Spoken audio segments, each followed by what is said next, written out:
হতে পারে, তার উত্তর দেবে কে? এই যে পুলিশ অফিসার দেবাশিস চক্রবর্তী চলে গেল, সেইটা নিয়ে কোনো ন্যূনতম দুঃখ প্রকাশ তো কথা না, তার জাস্টিফিকেশন দিলেন উল্টে ঘুরিয়ে। যেটা বললেন সেটা হচ্ছে জাস্টিফিকেশন ঘুরিয়ে। এই যে রিঙ্কু সিনহা দেখাচ্ছেন, ইনি মহেশতলার বিজেপি নেত্রী, এই ঢিল ছুটছে বারবার করে ভিডিওতে দেখা যাচ্ছে, ইনি মহেশতলার বিজেপি নেত্রী। উনি ছাত্র সমাজের কিরকম প্রতিনিধি হন আমার জানতে ইচ্ছা করে। যে অর্জুন সিং এর কথা বললেন, অর্জুন সিং এবং কৌস্তব বাগচি মিছিল করছেন মুখে রুমাল বেঁধে, কেন? ছাত্র সমাজের প্রতিনিধি যখন।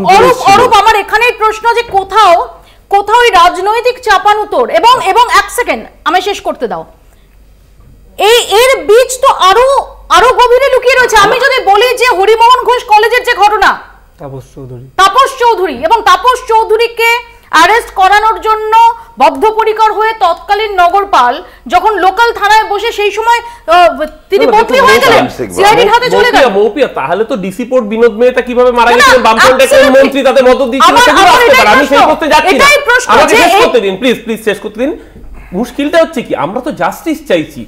তদন্তটা আজকে যেই জায়গায় দাঁড়িয়ে রয়েছে, যে সিবিআই এখানে দুটো মামলার কথা চলে আসছে। একটা হচ্ছে যে নির্যাতিতা মেয়েটি, অনুব্রত মণ্ডল যখন বলেন যে পুলিশকে বোমা মারবো, তখন কোর্টে তার সহকর্মীরা অর্থাৎ পুলিশ, আর যখন তিলজলা থানার আইসি ছিলেন গঙ্গাধর ভট্টাচার্য, যিনি বিজন সেতুর ওই আনন্দমার্গিনী খুনের মামলা করছিলেন, তাকে যখন থানার মধ্যে ঢুকে গুলি করা হয়, তখন না একটা ভুলকে জাস্টিফাই করে না, ঠিক করে না, কিন্তু দুটোকেই ভুল বলতে হয়।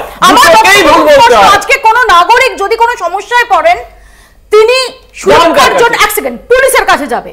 কাজে যে কোনো রাজনৈতিক দলের উচিত পুলিশকে ফ্রিলি কাজ করতে দেওয়া এবং এমন কিছু না করা যাতে পুলিশের মরাল নষ্ট হয়। এটা শাসক বিরোধী সব পক্ষে মনে রাখা। প্রথমত যে ঘটনা ঘটেছে আপনি দেখান, একটা ঘটেছে সেদিনকে, যতক্ষণ না পর্যন্ত তারা ব্যারিকেড ভেঙে ঢুকেছে, পুলিশ এমনকি কাদানে গাছে হকি স্টিক দিয়ে মারছিল।